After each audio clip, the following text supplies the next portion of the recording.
너 뭐야? 택배기사.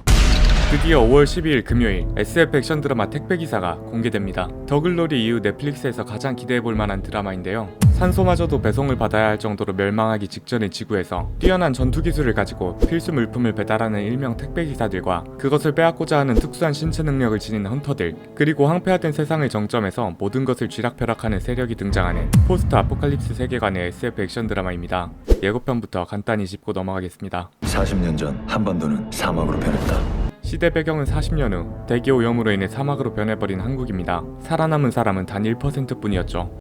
택배기사.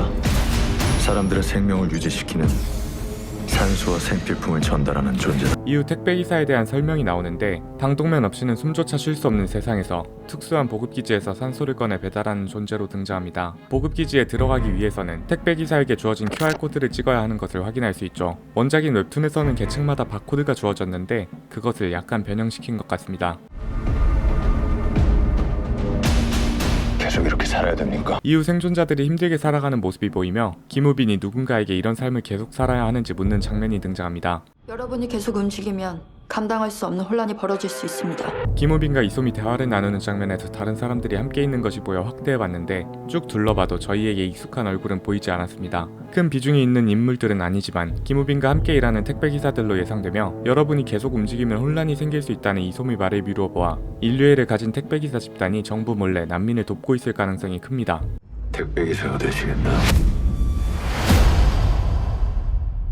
스스로 증명해. 이 장면을 보면 마치 누군가 김우빈을 갑작스럽게 찾아왔고 김우빈이 자기 일은 자기가 하라며 소년을 내치는 것처럼 보이는데 순서를 아주 약간만 바꿔보면 택배기사가 되시겠다. 스스로 증명해.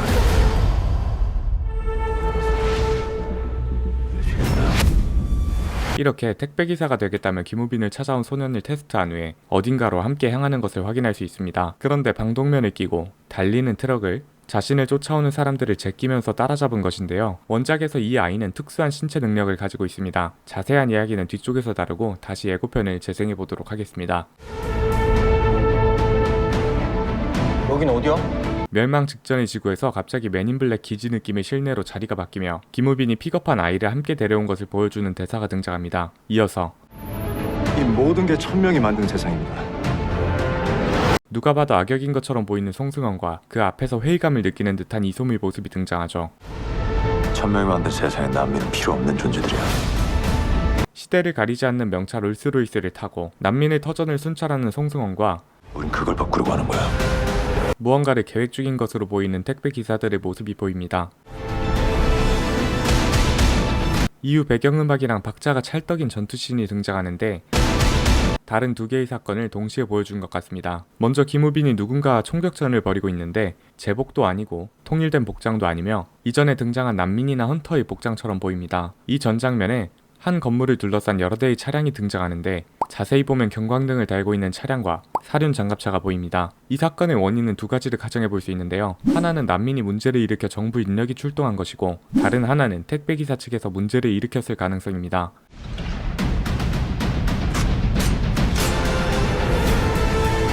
이후 어딘가 방문한 송승헌이 보이는데 CM이라는 단어와 방호복을 입은 사람들이 보입니다. 원작 웹툰에서 택배회사의 모기업이 천량그룹이고 이 회사는 난민 중에서 기형인 사람을 실험체 삼아 강력한 택배기사를 양성하는 내용이 있습니다. 따라서 이곳은 천량그룹 소유주의 불법 실험소일 것으로 예상되며 CM은 천량 메디슨과 같은 가짜 이름을 지어 난민들을 유혹한 후 불법으로 실험을 진행하는 곳일 가능성이 있습니다. 이후 누군가가 탄창을 장전한 후 송승헌을 저격하는 모습이 등장하는데 손을 보면 성인의 손보다는 청소년 정도의 손에 가깝습니다. 여자 손처럼 보이기도 하고요. 이전에 김우빈이 픽업했던 난민소년 혹은 택배기사 일원 중 여자인 기사의 손일 것으로 예상됩니다. 송승헌 저격 사건으로 인해 앞서 언급한 정부 차량들이 출동한 것으로 보이죠.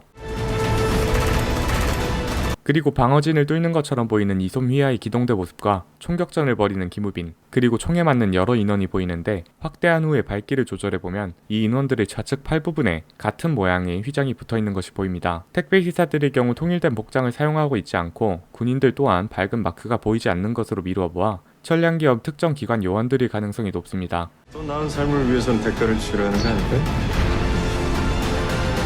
이어서 무언가를 작동시키는 송승헌과 분노하는 김우빈이 등장하고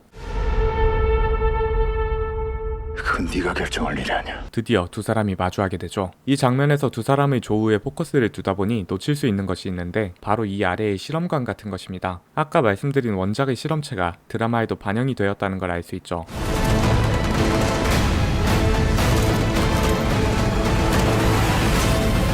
이후 드라마의 큰 비중을 차지할 것으로 보이는 카체이싱 총격신과 이솜과 함께 움직이는 김우빈의 모습, 그리고 분노의 질주급 카액션이 나오며 예고편이 끝이 납니다.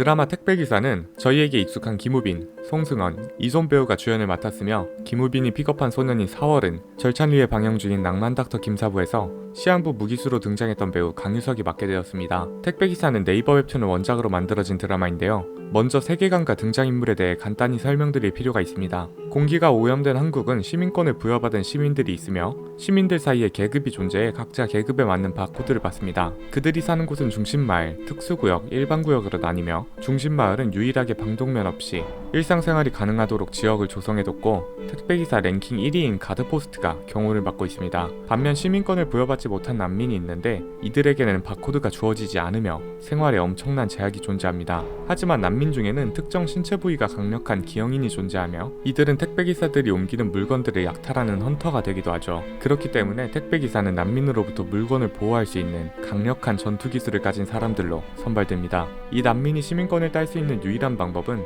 싸움 대회에서 우승해 택배기사로 발탁되는 것인데 김우빈이 바로 역사상 유일한 난민 출신 택배기사 5-8 역을 맡았습니다. 그리고 강유석 배우가 맡은 4월은 원작에선 여자아이였는데 왜인지 남자 배우로 교체되었습니다. 이 4월은 난민 출신으로 우연히 시민의 눈에 띄어 보살핌을 받게 되는데 설정이 원작과 다르게 약간 바뀌었지만 4월을 보살펴주는 사람이 바로 이솜 배우가 맡은 설아라는 인물입니다. 이 설아가 정부에게 이용당하는 것을 알게 된 4월이 그녀를 구출하기 위해 택배기사가 되어 시민구역에 들어가려는 것이죠. 원작의 4월은 강철뼈를 가진 기형인인데 넷플릭스 드라마에는 어떻게 반영되었을지 기대가 됩니다. 마지막으로 송승헌 배우가 맡은 류석은 천량그룹의 유일한 후계자이며 산소가 귀중한 세상에서 산소를 무기삼아 사람들을 지배하는 인물로 등장합니다. 포스트 아포칼립스 세계관인 만큼 지배계층과 피지배계층이 자연스럽게 나누어지고 그 사이에서 발생하는 갈등을 그려낼 예정입니다. 아마 앞서 예고편 영상을 보신 분들 중에서 영화에 관심이 있던 분들은 바로 몇 가지 영화가 떠올랐을 텐데요. 대표적으로 매드맥스가 바로 생각나셨을 것입니다. 택배기사와 비슷하게 황폐화된 지구에서 희소한 자원을 가지고 지배계층과 피지배계층으로 나뉘어 결전을 벌이고 있기 때문이죠. 차이점이 몇 가지 있는데 먼저 매드맥스는 전부 일반인들이고 택배기사에는 기형인이라는 특수한 조건이 존재한다는 것입니다. 따라서 어떤 형태의 기형인이 있느냐에 따라 볼거리는 더 많을 수도 있을 것 같습니다. 또한 매드맥스 세계관의 지배계층은 희소자원인 물을 가지고 있을 뿐이지 다른 사람들과 크게 다른 삶을 살고 있진 않습니다. 따라서 반란을 일으킬 여지가 상당히 크죠. 하지만 택배기사 속 지배계층은 피지배계층과 완전히 다른 삶을 살고 있으며 쉽게 반란을 일으킬 수 있는 환경이 보이지 않습니다. 이에 따라 부당함을 느낀 피지배계층이 어떤 방식으로 들고 일어나는지도 택배기사의 주요 관전 포인트일 것 같습니다. 매드맥스, 나는 전설이다.